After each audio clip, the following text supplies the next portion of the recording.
وہ ہے کہ رزق میں برکت مگر کیسے، روزی میں، انکم میں برکت مگر کیسے۔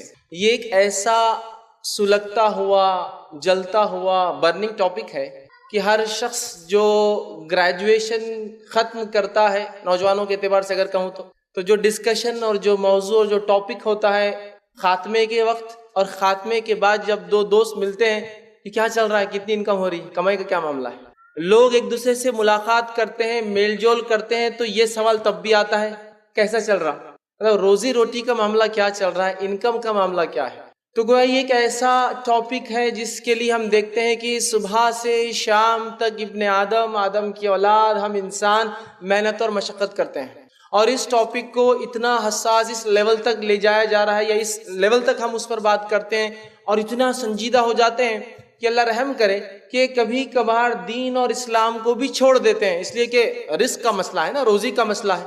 اگر میں چہرے کو داڑھی سے سجا لوں گا تو شاید مجھے ملٹی نیشنلز MNCs جاب نہیں دیں گی، تو لہٰذا میں اس کو کٹ چھٹ اور صاف کر دیتا ہوں، مطلب دین سے بھی کمپرومائز کر لیتا ہوں۔ یہ موضوع اتنا برننگ ٹاپک ہے ہم لوگوں کے اندر۔ نوجوان بھائی، گھر میں خاندان کا معاملہ یہ ہے، والد صاحب تو جماعت سے جڑے ہیں، فلاں تنظیم سے جڑے، آپ بچے نے آج تک داڑھی نہیں رکھی، بچہ دین پر نہیں، بچے کو اس لیے ہم دین سے دور رکھ رہے کہ روزی کا مسئلہ ہے نا، ورنہ روزی میں مسئلہ ہو جائے گا، دیندار بن جائیں گا تو روزی کا مسئلہ آ جائے گا، مصیبت میں پڑ جائیں گا۔ تو گویا ہر جگہ جہاں آپ جائے سوال یہ ہوتا ہے، ایک عورت دوسری عورت سے ملاقات کرتی ہے تو وہ بھی یہ پوچھتی ہے آپ کے شوہر کا کیا معاملہ چل رہا ہے، انکم کا کیا حال ہے۔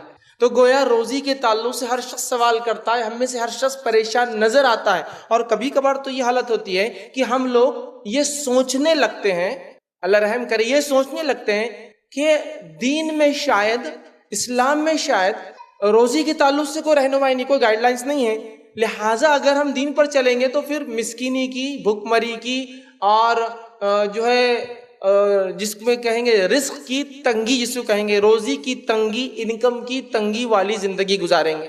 اور اگر ہم اسلام کو بالائے طاق رکھ دیتے ہیں، اوپر رکھ دیتے ہیں، چھوڑ دیتے ہیں، پیچھے رکھ دیتے ہیں، تو پھر شاید ہمارے روزی میں کچھ اضافہ ہو سکتا ہے۔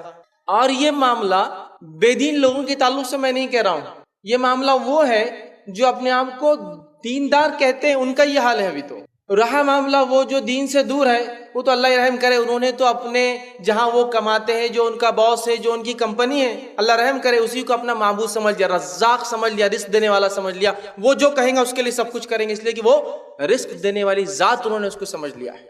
لیکن یہ تو حالات میں دیندار لوگوں کی بتا رہا تھا، بے دین لوگوں کو تو معاملہ ہی چھوڑ دیجیے، انہوں نے تو اللہ کے علاوہ کسی اور کو رزاق بنا لیا، اس کو خوش کرنے کے لیے وہ سب کچھ کرتے، پہناوا، اوڑھنا، کھانا پینا، اٹھنا بیٹھنا، رہن سہن، جیسا میں جہاں کام کرتا ہوں وہ چاہتے ہیں ویسا میں رہنا چاہتا ہوں، اس لیے کہ میں اپنی روزی میں کمی برداشت نہیں کر سکتا، اور وہ کرنے سے شاید میری روزی چالو رہیں گی اور بڑھتی رہیں گی۔ تو آج میرا موضوع جو ٹاپک ہے وہ روزی میں برکت کے تعلق سے ہے۔ اور ایک بات یاد رکھیے، برکت زیادتی کے معنی میں نہیں ہوتی، وہ زیادہ ہو بھی سکتی ہے۔ برکت وہ چیز ہے جو غائب ہے، جو دکھتی نہیں ہے، لیکن وہ ایک ایسی چیز ہوتی ہے، ایسا مادہ ہوتی ہے کہ اگر وہ غائب ہو جائے تو آپ لاکھوں اور کروڑوں بھی کما لیں تو وہ بیکار ہو جاتا ہے۔ اور اگر اس چیز میں، رزق میں برکت شامل ہو جائے تو حالات یہ ہے کہ بہت کم، جس کو کہیں گے فائنینشیل اعتبار سے، معاشی اعتبار سے، جو انسان بہت کم کماتا ہے لیکن برکت ایسی نظر آتی ہے کہ کم مال میں اس کے بچے زیادہ پڑھ لیتے ہیں، کم روزی کماتا ہے لیکن اس کی زندگی میں بیماریاں غائب ہے، صحت مند رہتا ہے، کم اس کی انکم ہے لیکن اس نے فلاں فلاں اور فلاں کارنامے اپنی زندگی میں مالی انجام دے دیے، حالانکہ روزی کے اعتبار سے تو وہ سماج کے بہت چھوٹے طبقے میں گنا جاتا ہے، لیکن برکت کے اعتبار سے وہ بہت اونچے طبقے میں ہے۔ تو میرا آج کا ٹاپک روزی میں زیادتی پر نہیں ہے، اس کو کیسے بڑھایا جائے وہ ڈسکس نہیں کریں گے۔ میرا جو عنوان ہوگا برکت والا انگریڈینٹ، وہ کیسے، وہ چیز جس کو برکت کہتے ہیں وہ کیسے شامل ہو، اور کیا اعمال ہم کریں جس سے ہمارے روزی میں برکت ہو۔ اور جو روزی کا معاملہ ہے جس کو ہم نے یہ سمجھ لیا کہ شاید اسلام نے اس معاملے میں ہماری کوئی رہنمائی نہیں کی ہے، یاد رکھیے اسلام نے ایک مسلمان کی ہر شعبے میں، ہر چیز کے اندر مکمل طور سے رہنمائی کی ہے، ہر چیز میں۔ یاد رکھیے اسلام ایک ایسا کوئی دین نہیں ہے، یہ کوئی ایسا مذہب اور دھرم نہیں ہے جس کے اندر صرف عبادتیں کیسی کی جائے بتا دیا گیا، نہیں، یہ وہ دین ہے جس میں تمام تر چیزیں انسان کی پیدائش سے لے کر اس کی موت تک اور موت کے بعد بھی کیا کیا جائے اور پیدائش سے پہلے بھی کیسا ویلکم کیا جائے، تو وہاں سے شروع ہوتی ہے تو اس کے خاتمے تک ایک عام زبان میں زندگی سے لے کر موت تک کیا کرنا ہے، کیسے کرنا ہے، ہر شعبے میں باریک بینی کے ساتھ مکمل طور سے کمپلیٹ گائیڈنس ہم کو دیا گیا ہے۔ اس بات کو ہم ذہن میں رکھیں۔ اور اللہ رب العزت نے اور نبی اکرم صلی اللہ علیہ وسلم نے لوگوں کو، مسلمانوں کو اندھیرے میں نہیں چھوڑا، اور نہ صرف مسلمانوں کو بلکہ ساری انسانیت کو رہنمائی دی گئی، پوری مانوتا کو، ساری انسانیت کو رہنمائی دی گئی کہ زندگی کیسی گزاری جائے۔ تو کیا وہ اسلام جو زندگی گزارنے کا مکمل طریقہ بتاتا ہے وہ روزی کے معاملے میں ایسے چھوڑ دیں گا؟ نہیں بھائی، اس میں کوئی گائیڈ لائنس نہیں ہے، روزی کا اپنا اپنا دیکھ لو، باقی ساری چیزیں ہمارے پاس۔ روزی میں بھی کیا۔ انس بن مالک رضی اللہ عنہ فرماتے ہیں، بخاری کی روایت ہے، نبی اکرم صلی اللہ علیہ وسلم جس دعا کو بکثرت کرتے، سب سے زیادہ کرتے، وہ کہتے ہوئے دعا یہ تھی، ربنا آتنا فی الدنیا حسنتوں وفی الآخرۃ حسنتوں وقنا عذاب النار۔ اے اللہ ہماری دنیا بھی بہتر کر، ربنا آتنا فی الدنیا حسنتوں، دنیا بھی علم اور عمل کے اعتبار سے اور تمام چیزوں کے اعتبار سے اچھی کر، وفی الآخرۃ حسنتوں، اور صرف دنیا نہیں اللہ، آخرت بھی ہماری بہترین کر، اور ہمیں آنکھ کے عذاب سے بچا۔ تو یہاں نبی اکرم صلی اللہ علیہ وسلم اس دعا کا کرنا اس چیز کی دلیل ہے کہ اسلام ہمارے لیے ایک اچھی دنیا اور اچھی آخرت کے تعلق سے رہنمائی کرتا ہے، یاد رکھیے۔ تو رزق، انکم، روزی، کمائی، جو بھی بول لیجیے، الگ الگ زبانوں میں کہتے ہیں اس کو، اس میں برکت کیسے آئے، آج کچھ نکات آپ کے سامنے میں رکھنے کی کوشش کروں گا۔ جب میں یہ نکات آپ کے سامنے رکھوں گا، کچھ پوائنٹس ڈسکس کروں گا، تو یہ بات یاد رکھ لیجئے، یہی وہ نکات نہیں ہے کہ جس سے برکت آتی ہے۔ کئی باتیں ہیں جو اسلام نے بتائی کہ رزق میں، روزی میں برکت کیسے آئیں گی، ان میں سے میں کچھ یہاں رکھنے کی کوشش کر رہا ہوں، جس میں سے سلیکٹیولی چن کر میں نے 10 جو ہے پوائنٹس لائے، 10 وہ باتیں جن کے کرنے سے انشاءاللہ العزیز ہماری روزی میں برکت ہو جائیں گی۔ یہ وہ باتیں ہیں، اور یاد رکھیے روزی اور رزق کی دینے والی ذات اللہ کی ہے۔ تو کیا اللہ اپنے ماننے والے بندے کو دنیا کے اندر یوں ہی چھوڑ دیں گا؟ نہیں، وہ دنیا میں بھی ہمیں کامیاب کریں گا، دنیا میں بھی سرخرو کریں گا، دنیا میں بھی سکسیسفل کریں گا، اور انشاءاللہ العزیز اس سے زیادہ بڑھ کر آخرت میں ہمارے رب نے ہمارے لیے چیزیں اٹھا کر رکھی، یاد رکھیے۔ لیکن ضرورت اس بات کی ہے کہ جو نکات، جو پوائنٹس یہاں ڈسکس ہوں گے، ان کو سمجھے، سمجھنے کے بعد مضبوطی سے ان کو تھامے اور اس کے مطابق عمل بھی کرے، ورنہ ارے ماشاءاللہ، ارے ماشاءاللہ، ارے ماشاءاللہ، ارے ماشاءاللہ، کل سے کیا کرنا ہے؟ زندگی تو نہیں بدلنا ہے، بس پوائنٹس بہت اچھے ڈسکس ہو گئے، بات تو بہت زبردست آ گئی، اور پھر وہی رونا، وہ روزی کا بڑا مسئلہ چل رہا ہے، انکم کا بڑا مسئلہ ہے، فلاں یہ کر لوں کیا اور یہ کروں کیا۔ تو یاد رکھیے ان نکات کو سمجھنا ہے، سمجھنے کے بعد اس پر عمل کرنے کی کوشش کرنا ہے، پھر دیکھیے اللہ رب العزت کے تعلق سے جو رزاق ہے، تمام دنیا کو دینے والا ہے، وہ کیسے مسلمانوں کو ایسے چھوڑ دے گا۔ تو روزی میں، رزق میں، انکم میں، کمائی میں برکت کیسے ہو، آئیے ہم دیکھتے ہیں ایک کے بعد اس کے حصول، اس کو حاصل کرنے کے طریقے جو کتاب، اللہ کی کتاب، نبی اکرم صلی اللہ علیہ وسلم کی سنت نے بتائے گئے، آپ کے سامنے رکھنے کی میں کوشش کروں گا۔ ایک کے بعد ایک 10 نکات انشاءاللہ عزیز آج ہم ڈسکس کریں گے، لیکن یہ بات واضح ہو، ذہن نشین آپ کر لیں، یہی باتیں نہیں ہیں جس سے روزی میں برکت ہوتی ہے، یہ بھی کئی باتوں میں سے کچھ باتیں ہیں جس سے روزی میں برکت آتی ہے۔ آئیے ہم آگے بڑھتے ہیں۔ سب سے پہلی چیز جس سے روزی میں برکت آتی ہے وہ کیا ہے، پہلے آئیے شروعات کرتے ہیں۔ سب سے پہلی چیز جس سے روزی میں برکت آتی ہے، روزی کی تنگی، کمائی کی تنگی، انکم کی تنگی دور کر دی جاتی ہے۔ وہ کیا چیز ہے؟ ویسے سننے میں تھوڑا سا عجیب لگے گا، لیکن غور سے سنیے، پوائنٹ بہت اہم ہے، بہت آسان ہے۔ پہلی چیز جو روزی کو بڑھانے کے لیے مجھے اور آپ کو کرنا ہے وہ ہے توبہ اور استغفار۔ سبحان اللہ، آپ کہیں توبہ اور استغفار کا روزی سے کیا تعلق؟ ہم انکم کی بات کر رہے ہیں، دکان کھولنے کی بات کیجئے، فلاں کی بات کیجئے، فنڈ یا فائنینشیل مینجمنٹ کی بات کیجئے، توبہ اور استغفار کہاں سے آ گیا؟ ہاں، یہ بڑی اہم چیز ہے۔ توبہ اور استغفار یہ وہ عمل ہے جو نہ صرف روزی، ابھی میں جب آگے چلوں گا نا، ایسے ایسے دروازے یہ کھولتا ہے توبہ اور استغفار، ایسی ایسی نعمتیں انسان کے لیے لاتا ہے یہ توبہ استغفار جسی کو انتہا نہیں. میں نے ایک بہت تفصیلی عنوان اس پر لیا ہے، توبہ اور استغفار کا بیان. بہت تفصیلی ڈسکس کیا ہے توبہ اور استغفار کیا ہے، اس کی حقیقت کیا ہے، اس کے دنیاوی فائدے کیا، اس کے اخروی.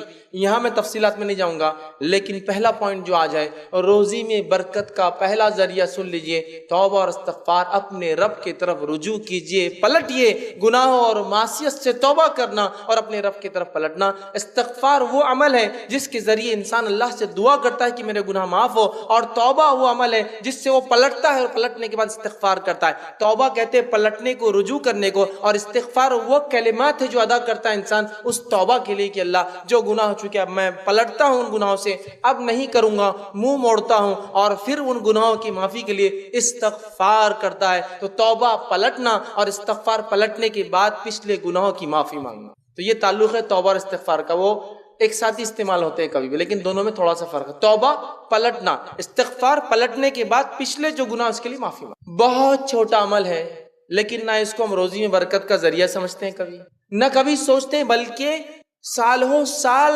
گزر جاتے ہیں زندگی کے، معصیت اور گناہ میں ڈوبتے جاتے ہیں لیکن توبہ نہیں کرتے. نبی اکرم صلی اللہ علیہ وسلم کے تعلق سے آتا روایتوں میں کہ آپ صلی اللہ علیہ وسلم دن میں، ہر دن میں امام الانبیاء جو معصوم الخطا ہے، جن کے پچھلے تمام اللہ رب العالمین گناہ معاف کر دیے، آپ 70 سے 100 مرتبہ توبہ اور استغفار کرتے، 70 to 100 times. بہرحال توبہ اور استغفار، آئیے سب سے پہلے اس کا معنی کیا دیکھ لیتے ہیں. تو سب سے پہلے چیز استغفار کا معنی یہ ہے، امام راغب اصفہانی جو ہے رحمہ اللہ یہ لکھتے ہیں المفردات فی غریب القرآن کے اندر، اور کہتے ہیں کہ شریعت میں توبہ کا مطلب ہے گناہ کو اس کی برائی کی وجہ سے چھوڑنا.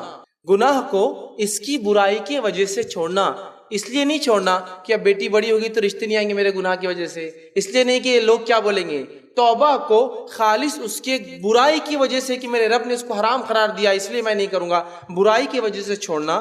دوسرا پوائنٹ، دوسری کنڈیشن لکھتے ہیں اور کہتے ہیں اپنی غلطی پر نادم ہونا کہ مجھ سے مسٹیک ہوئی، غلطی ہوئی، اپنی غلطی پہ نادم ہونا. آگے لکھتے ہیں آئندہ نہ کرنے کا عزم کرنا کہ اب یہ مسٹیک، یہ غلطی پھر آگے کنٹینیو نہیں ہوں گی، دوبارہ دہرائی نہیں جائیں گی. پھر آگے لکھتے ہیں اور اگر بندوں کا معاملہ ہو، حقوق العباد ہو، تو پھر اس انسان کے پاس جا کر معافی مانگنا یا استطاعت کے مطابق کوشش کر کے چیز لی تو لوٹانا یا اس سے معافی مانگنے کی کوشش کرنا. یہ ہے وہ کہتے ہیں توبہ اور استغفار.